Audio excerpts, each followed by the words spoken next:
सूत्र है, सूत्र बोलिएगा। स्वरसवाही स्वरसवाही विदुषोऽपि विदुषोऽपि तथारूढ़ो तदारूढ़ो अभिनिवेशः। अभिनिवेशः।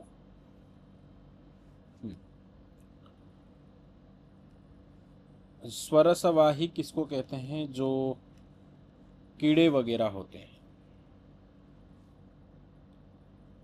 जो बस चलते रहते हैं, जन्म मृत्यु जन्म मृत्यु, इस प्रकरण को दोहराते रहते हैं, अपने भोगों को भोगते रहते हैं, जो कीट पतंग वगैरह, उनको स्वरसवाही कहते हैं।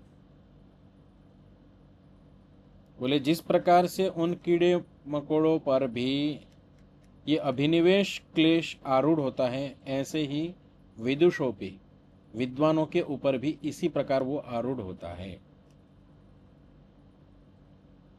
इसको थोड़ा सा और व्यवस्थित समझना है तो भाष्यकार इसको बहुत अच्छे से समझा रहे हैं, देखिएगा। सर्वस्य प्राणिनः इयम् आत्माशिर नित्या भवति मान भुवम भूयासम इति। जितने भी प्राणी हैं, जितने भी प्राणी, प्राणी किनको कहते हैं? जिन्होंने प्राण धारण किए हुए हैं उनको कहते हैं प्राणी। सर्वस्य प्राणिना, जितने भी प्राणी हैं, उन प्राणियों में एक इच्छा नित्य होती है। क्या? मां न भुवम भूयासम इति। मैं न रहूं ऐसी इच्छा नहीं होती। मैं न रहूं ऐसी इच्छा नहीं होती। मतलब क्या इच्छा होती है? मैं अवश्य ही होऊं, मैं हमेशा रहूं। मरने की इच्छा किसी की भी नहीं होती, ना कीट पतंग की, ना अन्य प्राणियों की, और ना ही विद्वान की। ये सब में समान होती है। ये जो इच्छा है, इसी इच्छा को अभिनिवेश नाम से कह रहे हैं। विदुषोपि स्वरसवाही विदुषोपि, जो स्वरसवाही मतलब स्वरसवाही, अपनी बस प्रक्रिया में चल रहे हैं, रसान्वित हैं, वहन कर रहे हैं, अपने कर्मों को भोग रहे हैं, उस वहन क्रिया को कर रहे हैं, उनमें जैसे आरूढ़ है अभिनिवेश, तथा विदुषोपि, वैसे विदुष में भी है, विद्वान में भी है। ये सूत्र में बोला। इसी को थोड़ा और विस्तृत करते हुए बोला कि सर्वस्य प्राणिनः, जितने भी प्राणी हैं उन प्राणियों में ये इच्छा नित्य रहती है कि मैं न हूं, ऐसी इच्छा नहीं होती। हमेशा ये इच्छा थी भूयासम इति, मैं रहूं, सदैव रहूं। और ये इच्छा जो है, न मरने की जो इच्छा है, न च अननुभूत मरण धर्म कस्यैषा भवती आत्माशी ही, ये बिना अनुभव के मरण धर्म की इच्छा हो ही नहीं सकती। न मरने की इच्छा बिना अनुभव के नहीं हो सकती। अर्थात एतया च पूर्व जन्म अनुभव प्रतीयते, इसी से पता चलता है कि मेरा पहले जन्म था। ये जो मरने की इच्छा का निषेध हम कर रहे हैं, ये मैं मरना नहीं चाहता हूं, ये मरने की इच्छा क्यों नहीं हो रही है? तो मरने की इच्छा इसलिए नहीं हो रही है क्योंकि यहां से सब कुछ छूटता हुआ दिखता है, इसका अनुभव है। चलिए हम तो विद्वान हैं, लेकिन ये कीड़े पतंग वगैरह में भी ये संस्कार है, ये संस्कार उनके अंदर है, उससे ही ये पता चल रहा है कि ये पूर्व जन्म में भोग के आ चुके हैं, पूर्व जन्मों को ये भोग चुके हैं। ये जो कीड़े पतंगों को मृत्यु का डर है, ये जो मरने का डर है, ये सिद्ध कर रहा है कि पूर्व जन्म था, नहीं तो मरने का डर क्यों होता। थोड़ा सा और इसको खोल रहे हैं शब्द को देते हुए, सच आयम अभिनिवेश क्लेश, जी मरने का डर है, ये अभिनिवेश क्लेश है। स्वरसवाही, बस अपनी प्रक्रिया में चल रहा है, क्रमबद्ध होकर के चल रहा है, जैसे कीटे पतंग वगैरह में चलता है। उसको थोड़ा खोल दिया, स्वरसवाही को। कृमेरपि जात मात्रस्य, जो कीड़ा भी उत्पन्न होता है, एक तो वो हो गया जो प्राणधारी, एक तो वो हो गए जिन्हें हम कुछ सिखाते हैं और वो सीख जाते हैं, जैसे बंदर वगैरह है, गाय वगैरह है, भैंस आदि है। ये जो पशु है इनको तो हम सिखाते हैं, और हम सिखाते हैं तो ये सब पशु कुछ कुछ सीखते हैं, तो वहां तो हम कह सकते हैं कि बुद्धिपूर्वक है। लेकिन उनको नहीं, कृमेर अपि जात मात्र से, जो कीड़े जिन्हें हम कुछ सिखा नहीं सकते, मच्छर वगैरह है, या आप अन्य कोई कीट ले लीजिए, जिन कीड़ों को हम कुछ सिखा नहीं सकते, तो कृमेरपि जात मात्रस्य प्रत्यक्ष अनुमान आगमय ही संभावितो मरण त्रास उच्छेद दृष्ट्यात्मक पूर्व जन्मानुभूतम मरण दुखम अनुमापयति। उनको भी इस मृत्यु का होने से, मृत्यु के होने से, मरण त्रास होने से, यहां से मैं उच्छेद हो जाऊंगा, मैं यहां से हट जाऊंगा, ऐसी दृष्टि वाला पूर्व जन्म अनुभूत, पहले जन्म में ये भोग चुके हैं, ऐसे मरण का, मृत्यु का जो दुख है वो उसका अनुमापक है। इसको ऐसे समझिए कि कोई कीड़े को हम जब मरता हुआ देखते तो मरना नहीं चाहता है, वो कीड़ा चींटी वगैरह भी अपने बचाव करने में लगे रहते हैं, मैं न मरूं। और ये न मरने का, न यहां से छूट जाने का जो ये डर है, यहां से जो मैं छूट रहा हूं, ये जो दुख है, ये इसका अनुमापक है कि ये पूर्व जन्म में अनुभूत करके आया है, पहले जन्म में ये मृत्यु को झेल करके आया है, ये इसका अनुमापक है। यथा चयम अत्यंत मूढ़ेषु दृश्यते क्लेशः तथा विदुषोपि विज्ञात पूर्वपरांतस्य रूढ़ः। बोले जिस प्रकार से किसी मूर्ख के अंदर, मूढ़ के अंदर भी ये क्लेश दिखता है, वैसा ही विदुषोपि, इस विद्वान के अंदर भी विज्ञान पूर्वपरांतस्य, जिसने पूरा ज्ञान विज्ञान पढ़ लिया है, उसके अंदर भी ये दिखाई देता है। कस्मात्, क्यों? समाना ही तयोः कुशला कुशलयोर मरण दुखानुभवाद इयम वासना इति। ये मूर्ख हो चाहे विद्वान हो, इन दोनों में ये समान रूप से ये वासना उपलब्ध है, ये अनुभव उपलब्ध है कि ये कुशल है, ये अकुशल है, ये ठीक है, ये गलत है, ये सुख है, ये दुख है। ये जो वासना है, ये जो अनुभव है, दोनों में समान है। मृत्यु से हम छूटते हैं, उससे जो होने वाला जो कष्ट है, ये कष्ट अभिनिवेश कहलाता है। ये ध्यान रखना, विद्वान तक की बात की जा रही है, ठीक है, विद्वान तक की बात की जा रही है, अभी योगी की बात नहीं की जा रही। क्लेश युक्त जो है उनके लिए ये बात की जा रही है, जो क्लेश मुक्त हो जाएगा उसके लिए बात नहीं की जा रही। इससे क्या सिद्ध हुआ? विद्वान होने के बाद भी क्लेश युक्त हो सकता है, रहता है, रहा जा सकता है। उसी प्रकार जिस प्रकार से कीट पतंग आदि को मृत्यु का डर लगता है, भय लगता है, उसी प्रकार विद्वान को भी पढ़े लिखे होने के बाद मृत्यु का भय सता सकता है, डरा सकता है। तो ये क्लेश है, इससे हम डर रहे हैं, तो ये क्लेश है और इन क्लेशों को हटाना है। वो जब हट जाएगा तो मतलब क्या हो गया? मृत्यु से डर हट जाएगा। उसी को हम भीष्म पितामह आदि को लेकर के हम उदाहरण लेते हैं कि मृत्यु पर विजय प्राप्त कर लिया। तो मृत्यु पर विजय प्राप्त करना मतलब अभिनिवेश क्लेश को नष्ट कर देना, यही मृत्यु पर विजय है। वहां पर हम इतने स्पष्ट हो जाते हैं क्योंकि हमारे अनुभव क्या चीज है? संस्कार है। और संस्कार हमारे क्या हो जाते हैं? दग्ध बीज हो जाते हैं। जब संस्कार दग्ध बीज हो गए तो डर क्या? क्योंकि डराने वाला तो वही था, अनुभव, संस्कार ही तो डरा रहा था, वही नष्ट हो गया। तो उस आत्मा को मुक्त आत्मा कहेंगे। तो ये 5वां क्लेश, अंतिम क्लेश बताया। जी अरुण जी।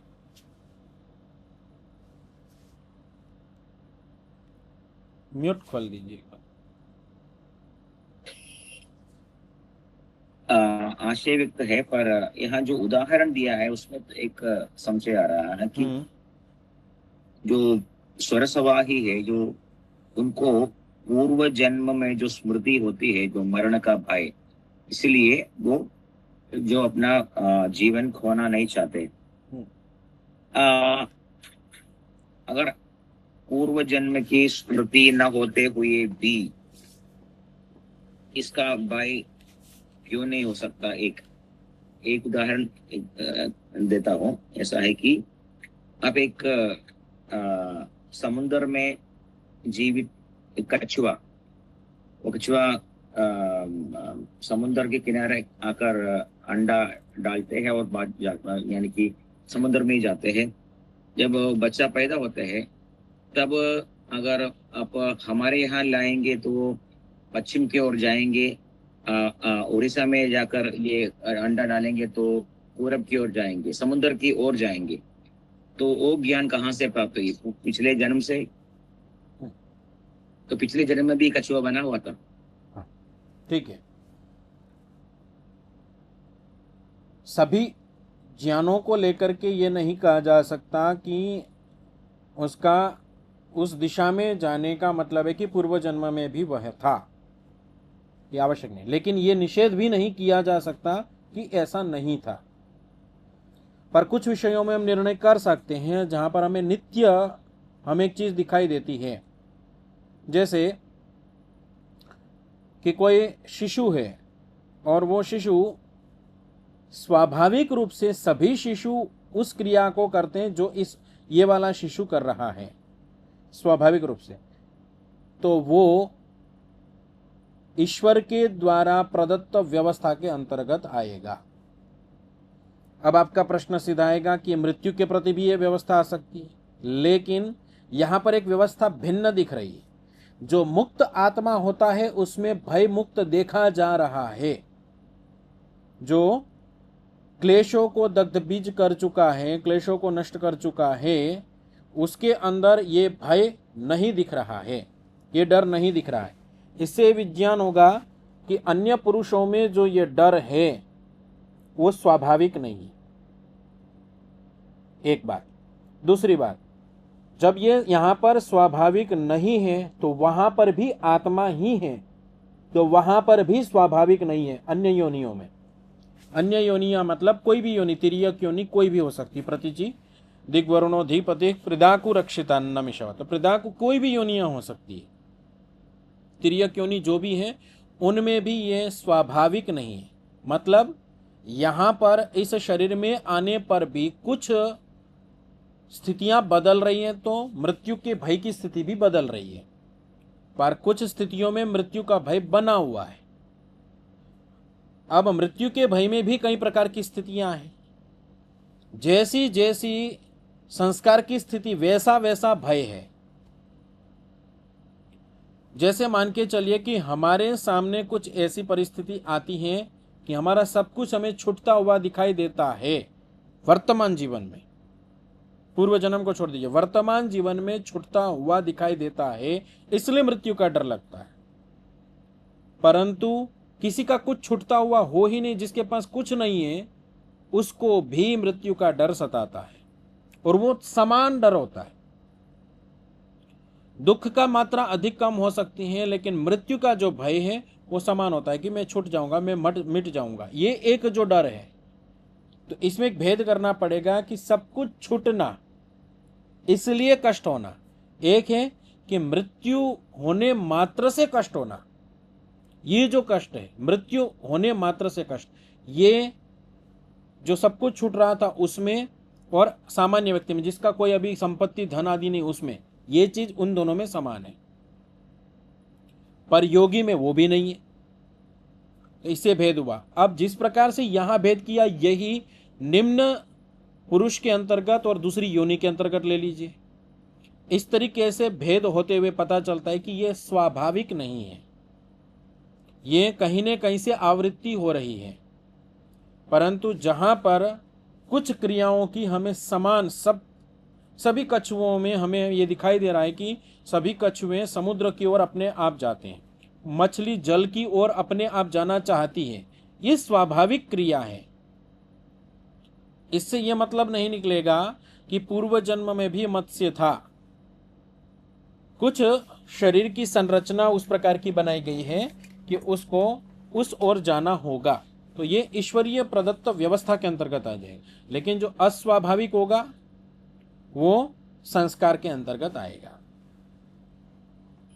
अगर ऐसा है कि एक और आपने जो कहा कि योगी में मृत्यु भय नहीं है, इसीलिए दूसरों में भी है, दूसरे में भी अगर मृत्यु भय है तो वो मृत्यु भय स्वाभाविक नहीं है, ऐसा कहा। तो योगी तो ऐसा है कि जीवन में जितने भी हम, तो अगर ऐसा मानेंगे तो योगी की जो समाधि है वो ही सब में हमें लाना पड़ेगा, नहीं? क्योंकि योगी की जो स्वाभाविकता है या सब, तो समाधि न होना अस्वाभाविक है, ऐसा कहना पड़ेगा सब सब सब मनुष्यों में या प्राणियों में। बिल्कुल, यही तो अभिनिवेश क्लेश है। हमारा जो स्वाभाविक स्वरूप है वो हम नहीं जानते हैं, यही तो अज्ञान का मूल है, और इसी को जान करके मुक्त हो जाते हैं। अभी हम कच्छ घूमने के लिए गए थे, तो कच्छ घूमने के लिए गए तो समुद्र की तरफ गए घूमने के लिए। वहाँ एक लूणी करके कोई गांव है, उसके ऊपर एक बीच है, और समुद्र चंद्रमा के आधार पर आगे पीछे होता है, ठीक है। तो उसमें ज्वार और भाटा आता है। जब पूर्णिमा अमावस्या आता है तो पानी चला जाता है, पूर्णिमा आती है तो पानी आता है। तो हम गए तो बहुत दूर पानी दिख रहा था, समुद्र पूरा प्लेन दिख रहा था, रेत रेत दिख रही थी। तो हमने सोचा कि हम उसी में घूमते घूमते आगे तक जाएंगे, तो हम बहुत दूर निकल गए, लगभग 1-1.5-2 किलोमीटर तक दूर निकल गए समुद्र के अंदर अंदर। तो वहाँ क्योंकि पानी था नहीं तो रेत रेत थी, उसके ऊपर कीड़े थे, बहुत छोटे छोटे कीड़े, शंख वाले, और वो इतने बिछे हुए कि पूरा जहां देखो वहां पूरा हर आधे इंच पर एक कीड़ा था। तो अब हर आधे इंच पर एक कीड़ा था, तो हम वहां पर उसको देख करके आपस में बातचीत कर रहे थे, क्या ये हर आत्मा मोक्ष में जा चुकी है? तो बिल्कुल हर आत्मा मोक्ष में जा चुकी है। क्या हर आत्मा ये भोग रही है? ये तो हम प्रत्यक्ष कर रहे हैं कि हर आत्मा ये भोग कर रही है, अर्थात इतनी सारी आत्माएं वहां पर पड़ी हुई है उस कीड़े के रूप में, और वो अपने भोगों को भोग रही है, कोई किसी प्रकार से भोग रही। तो एक वहाँ हमारे साथ में हमारे ब्रह्मचारी जी थे जो यहाँ पढ़ के गए हुए थे, उन्होंने प्रश्न किया, बोले जी तो सब एक जैसे दिख रहे हैं, क्या इन सभी ने एक जैसे कर्म किए क्या? ये जितने भी कीड़े दिख रहे हैं बिल्कुल इनमें कोई अंतर नहीं दिख रहा है, क्या इन सभी ने एक जैसे कर्म किए हैं क्या? तो उनको फिर मैंने समझा रहा था कि मैंने कहा आपने ये कैसे निश्चय किया कि ये एक जैसे दिख रहे हैं? तो हमने उनको थोड़ा एक सामान्य रूप से देखा कि देखो इस कीड़े में और इस कीड़े में इतना भेद है, इनके जन्म मृत्यु में भेद है, इनके अंदर सुख दुख के अंदर भेद है, कोई पानी के अंदर जाना चाह रहा है, कोई पानी के अंदर भी है थोड़ा, कोई पानी के नज़दीक है, कोई पानी के दूर है, किसी को कोई खा जाने वाला है, किसी को नहीं, कोई खा जाने वाला नहीं है। अलग अलग प्रकार के विभिन्न प्रकार के कष्ट, एक जैसे दिखते हुए भी विभिन्न प्रकार के कष्ट उनके अंदर हैं। अब इतनी सारी आत्माएं हैं तो हमारे मन में कई बार आएगा कि मैंने कहा भाई इतनी नहीं, आप घास पौधे को देख लो, पूरी पृथ्वी पर पौधे पौधे भरे पड़े, घास भरी पड़ी है। एक खेत के अंदर कितने गेहूं छिड़कते हैं, कितने चावल छिड़कते हैं, इन सब के अंतर्गत आत्मा आएंगी। तो इन सभी आत्माओं का जो भोग है वो भोग योनि के अंतर्गत आता है। तो इतनी आत्माएं मोक्ष में भी जा चुकी है। तो इतना आवर्तन परावर्तन है इसके अंतर्गत कि इसको हम जब सोचने जाए तो अपनी व्यवस्था के अनुकूल हमारे दिमाग से परे की बात है, क्योंकि इसको इस व्यवस्था को ईश्वर देखता है, इसलिए हमें ऐसा लग सकता है, संभावना है इतनी आत्माएं हो सकती है। असंख्य आत्माएं हैं, अनगिनत आत्माएं हैं, और सभी के साथ ये वाली स्थितियां आ चुकी हैं और आएंगी, और अभी है भी हर कोई मृत्यु से डरता है, और वो जो भी मृत्यु से डरता है वो पूर्व जन्म में उस मृत्यु को भोग के आया है। अब प्रश्न यहां जरूर उठ सकता है, किसी ने उठाया नहीं, कि जब पहली बार मोक्ष से लौटा, सारे संस्कार तो नष्ट थे, अब जब लौट करके आया है और जब पहली बार अब मरेगा, जब उसकी पहली बार मृत्यु होगी, तब उसको डर लगेगा या नहीं लगेगा? ये प्रश्न उठ सकता है कि अब तक तो ठीक है, पूर्व जन्म में आवृत्ति हो रही है तो उस कारण से उसका डर बैठा हुआ है, या हमारा अभी कुछ छूट रहा है इसलिए डर लगा। वहां पर जो डर है और यहां पर जो डर है, उन डर में बहुत अंतर रहेगा। क्या अंतर रहेगा? वो जो पहला डर होगा, पहली आत्मा को जो पहला डर होगा, वर्तमान वस्तु के छूटने का ही मात्र दर्द होगा, दुख होगा। अब वहां से वो संस्कार तीव्र तीव्र होते चले जाएंगे। इसलिए हम प्रत्येक मनुष्य के अंदर मनुष्य का भय का जो स्तर है वो अलग अलग होता है। हर कोई समान रूप से नहीं डरता है। किसी को कम डर लगता है, किसी को अधिक डर लगता है, किसी को अत्यधिक डर लगता है, किसी को बहुत कम लगता है। ठीक है। अब दूसरा एक प्रश्न और आ सकता है कि जो बच्चे होते हैं उनको मृत्यु का डर कम होता है। बच्चे जो होते हैं उनको मृत्यु का डर कम होता है, इस रूप में कम होता है कि वो अज्ञानी है कि ये चीज मेरे को नुकसान करेगी। मृत्यु का डर बराबर होता है, जैसे ही उसको कष्ट होगा, मृत्यु आदि का होगा, तो उसका अपना बचाव का जो भी उसके पास उस समय में शक्ति बल है उसका पूरा प्रयोग करेगा, जितने ज्ञान का स्तर है उस आधार पर। तो मृत्यु का जो सामान्य रूप से जो मृत्यु का डर है वो उस रूप में समान रहेगा। तो खासकर अभिनिवेश क्लेश क्या चीज है? जो मृत्यु का डर है वही अभिनिवेश क्लेश है। ठीक है। और ये उसी प्रकार इतना इसको तुलना करके बताया है कि जिस प्रकार से एक सामान्य कीड़े के अंदर होता है उतना ही विद्वान के अंदर भी होता है, पढ़े लिखे आदमी के अंदर भी उतना ही ये अभिनिवेश क्लेश समाहित है। तो ये जो क्लेश है, ये पांचों क्लेश बता दिए। अविद्या पर पर्याप्त विस्तार से बताई। अस्मिता में हमारे को अहम का बोध केवल होता है कि बस सब कुछ विषय भी मैं ही हूं, मैं ही हूं, सब कुछ जगह पर अपना ही बोध होने लगता है। राग, सुख के पीछे पड़े रहते हैं हम, दुख के पीछे पड़े रहते हैं तो द्वेष, और मृत्यु का डर सताता रहता है, इसलिए अभिनिवेश। ये पांच क्लेश बताए। वे पांच क्लेश तो बता दिए, पर इन पांच क्लेशों को बताने के बाद इनसे छूटना कैसे है, अभी वो सामान्य रूप से पीछे कई बार बता के आ गए, लेकिन अभी ये नहीं बताया कि पांच क्लेशों से छूटना कैसे है। तो अगले सूत्र में उसको बताएंगे। ज्योति जी। आचार्य जी, हमें जाति, आयु और भोग हमारे कर्मानुसार मिलते हैं, तो बस वो सूत्र, अभी वो सूत्र की हम व्याख्या आगे आने वाली, बड़ा लंबा सूत्र आ रहा है, वो इसी के तीसरे चौथे सूत्र पे आ रहा है, 12वां। तो मेरा प्रश्न यह था कि हमारा मतलब कर्म पहले होता है तो उसके अनुसार फल मतलब बाद में मिलता है, तो कर्म पहला हुआ ना? इसको ऐसे समझेंगे कि मुर्गी पहले या अंडा पहले? नहीं, मेरा प्रश्न तो यह था फिर सबसे पहले जो हमें मिलता है नहीं, आपने पूछा कि कर्म पहले या फल पहले। ठीक है जी। तो मुर्गी पहले या अंडा पहले, आप क्या मानते हैं? मुर्गी। क्यों मुर्गी पहले? मुर्गी किससे आई? अंडे से। तो फिर अंडा पहले हो गया ना। तो यहां पर इस सिद्धांत को ऐसे समझा जाता है, कार्य पहले या कारण पहले। तो सीधी सी बात है, कारण पहले होगा। बिना कारण के कार्य नहीं हो सकता, बिना कारण के कार्य नहीं हो सकता। तो कारण हमेशा पहले रहेगा। तो फल का कारण कौन है? कर्म। तो कर्म हमेशा पहले रहेगा। अब उसके आगे जो प्रश्न है वो हम अगले जब सूत्र आगे पढ़ेंगे तो उनमें उन प्रश्नों का समाधान अपने आप आ जाएगा। तो अब अगला सूत्र 10वां सूत्र है, बोलिएगा। ते प्रति प्रसव हेयाः सूक्ष्माः। ते के क्लेशाः, अविद्यादि क्लेशाः, प्रतिप्रसव हेयाः। प्रतिप्रसव से मुक्त हो गए हो, प्रतिप्रसव उसका नष्ट हो गया। प्रतिप्रसव मतलब संस्कार से संस्कार उत्पन्न होने की स्थिति बंद हो गई हो, मतलब क्या हुआ? दग्ध बीज,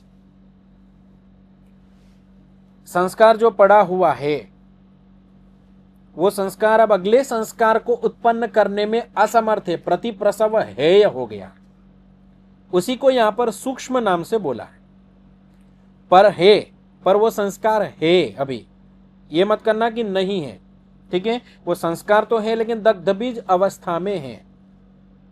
तो अभी वही बोल रहे, ते पंच क्लेशाः दग्ध बीज कल्पाः, वो जो 5 क्लेश है जो दग्ध बीज स्वरूप वाले हैं।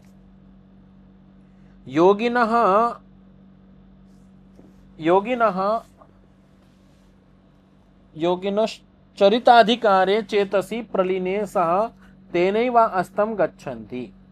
जब योगी का जो चित्त है वो चित्त अधिकार युक्त हो जाता है, अर्थात अपने वश में हो जाता है, चित्त को जैसे जिस प्रकार से उसको करना है वैसे कर लाता है, तो जब योगी का चित्त लीन होगा, प्रकृति में नष्ट होगा, तो तेनैव अस्तम गच्छन्ति, तभी ही ये दग्धबीज स्वरूप वाले जो संस्कार पड़े हुए हैं ये भी उसके साथ नष्ट हो जाएंगे। ये बात पहले भी कह चुके हैं, ये भाष्य के अंतर्गत अभी सूत्र के रूप में इन्होंने यहां पर बोला।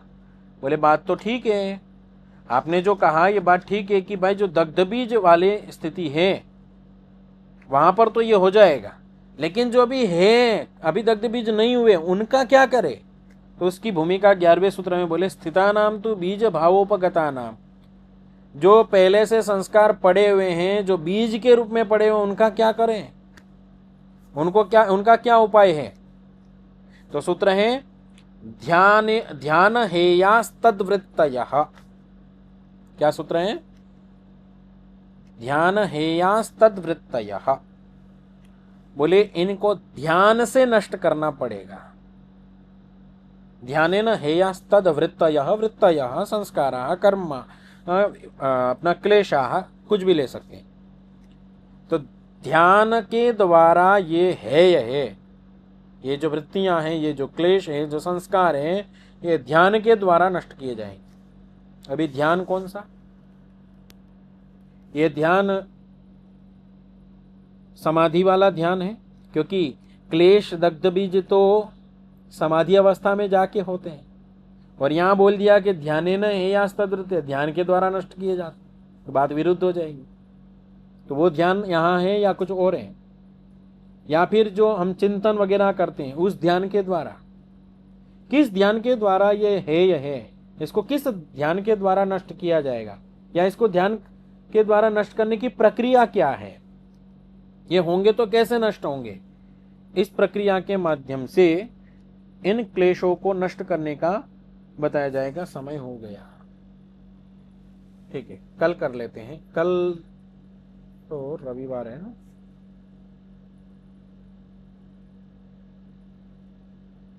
कल रविवार है, कल अवकाश रहेगा, परसों फिर मिलते हैं। ओम शांति शांति शांति। नमस्ते जी। नमस्ते गुरु जी।